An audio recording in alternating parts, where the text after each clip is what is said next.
Hello friends, जय भीम, जय भारत, जय संविधान। हमारे साथ में है नवाब सतपाल तंवर जी, भीमसेना राष्ट्रीय अध्यक्ष। सर, पूरे भारत में क्राइम बढ़ता जा रहा है, पुलिस प्रशासन क्राइम को सपोर्ट करता हुआ नजर आ रहा है, इस पर क्या कहेंगे? पूरे देश में, प्रत्येक राज्य में, प्रत्येक जिले में जी पुलिस प्रशासन का काम रह गया है नेताओं की हाजिरी बजाना। जी, बीजेपी की सरकार है या जिन राज्यों में अदर पार्टियों की सरकार है वहाँ पर भी देख लें, खासकर केंद्र में देख लें, खासकर बीजेपी शासित राज्यों में देख लें, पुलिस नेताओं की जी हजूरी करती है, नेताओं की आवाजाही करती है। नेताओं के यहाँ अगर सीधी देसी भाषा में बात करें तो उनकी चिलम भरने का काम करती है जी, उनका हुक्का भरने का काम करती है पुलिस, बीजेपी के नेताओं का। जी, बीजेपी के नेताओं के इशारे पर पुलिस काम कर रही है और क्राइम लगातार बढ़ता जा रहा है, कोई फर्क नहीं पड़ता। जी। सुनवाई नहीं हो रही है, वो कहते हैं हम राजनीतिक उद्देश्यों की पूर्ति के लिए वहां आवाज को बुलंद करने का काम कर रहे हैं। जो शोषित है, पीड़ित है, वंचित है, तिरस्कृत है सदियों से, नाबालिग बच्चियों के साथ दुष्कर्म हो रहा है, मार के फेंक दिया जा रहा है। जिन मामलों में बच्चियां जिंदा रह जाती हैं उन्हें डराने धमकाने का पूरा प्रयास है।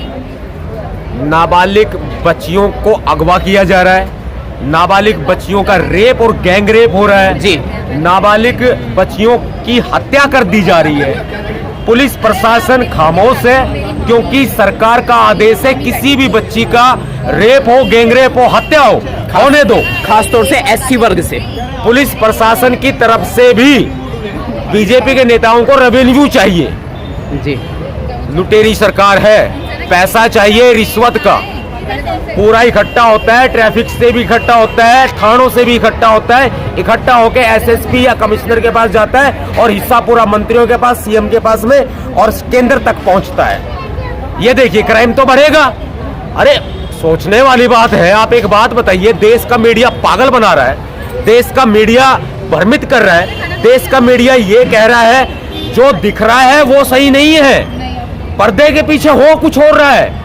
आपके सामने फॉर एग्जाम्पल बता देता हूं, एक ऐसे व्यक्ति को रिमांड पर ले जाया जाता है जिसके ऊपर पंजाब में आरोप लग रहे हैं, लेकिन वो व्यक्ति, उसका कोर्ट से डाटा निकाल लो, दिल्ली पुलिस बता देगी या फिर स्पेशल सेल बता देगी या फिर कोर्ट से आप उसकी फाइल निकलवा करके देख लीजिए।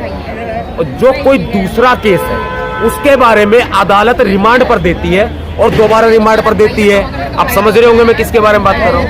लेकिन मीडिया दिखा रही है पंजाब वाले केस में बात हो रही है। पंजाब वाले केस में तो अदालत में पंजाब वाले केस के बारे में तो नाम ही नहीं लिया जा रहा। अदालत में तो पंजाब केस का जिक्र ही नहीं है। अदालत में तो सीधा सीधा और मुकदमों का जिक्र किया जा रहा है जो पहले से चल रहे हैं। यानी कि मीडिया गुमराह कर रही है कि पंजाब वाले केस में पूछताछ हो।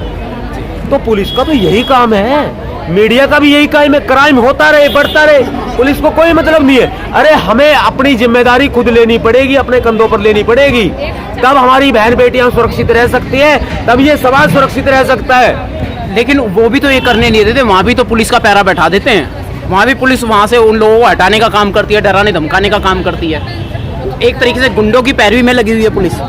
बिल्कुल लगी हुई है, गुंडों की पैरवी में पुलिस लगी है, नेताओं की पैरवी में हमारे पास पुलिस क्या लगी विकल्प है। रह जाता है सर, संवैधानिक स्तर पर, संविधान के आधार पर? हमारे पास साधन नहीं है, हमारे पास संसाधन नहीं है। और जब हम अगर खुद अपनी जिम्मेदारी अपने हाथों में लेते हैं तो ऐसे में जो है पुलिस के पैरे बैठा दिए जाते हैं। आप बिल्कुल ठीक कह रहे हैं, लेकिन कहीं ना कहीं जिम्मेदारी हमें अपने हाथों में वो लेनी पड़ेगी जिसकी हमें वास्तविकता में आवश्यकता है। क्या अपने अफसर तैयार करो, अपने नेता तैयार करो, बिल्कुल, तब जिम्मेदारी वास्तविक हम अपने हाथों में ले सकते हैं, अपने ऑफिसर और अपने नेता। सर, आप अपने मतलब जो है सरकार को कोई दिशा निर्देश देना चाहते हैं इस विषय में? सरकार मेरी सुनेगी ही नहीं, क्योंकि मैं सरकार का दुश्मन हूं और सरकार मेरी दुश्मन है। बिल्कुल सर, बिल्कुल। सरकार मेरी नहीं सुनेगी, सरकार मुझे फूटे आंख नहीं सुहाती और मैं सरकार को फूटे आंख नहीं सुहाता। हालांकि ना काहू से दोस्ती ना काहू से बैर, मैं इस बात को मान के चलता हूं, लेकिन अगर दुश्मनी सरकार को बना लिए तो बनाए, खुल के बनाए।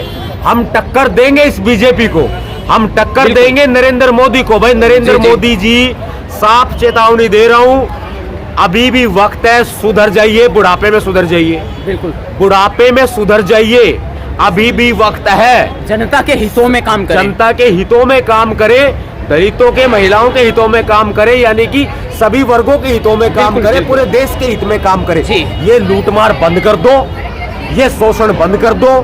जब क्रांति उठेगी, जनता हाहाकार करेगी, जनता ललकार करेगी, तो भागने के लिए यूरेशिया के दरवाजे भी बंद हो जाएंगे मोदी साहब। बिल्कुल। बता रहा हूँ, यूरेशिया में भी जगह नहीं मिलेगी। आखिर कहाँ तक इसलिए सही? नसीहत दे रहा हूँ खुली।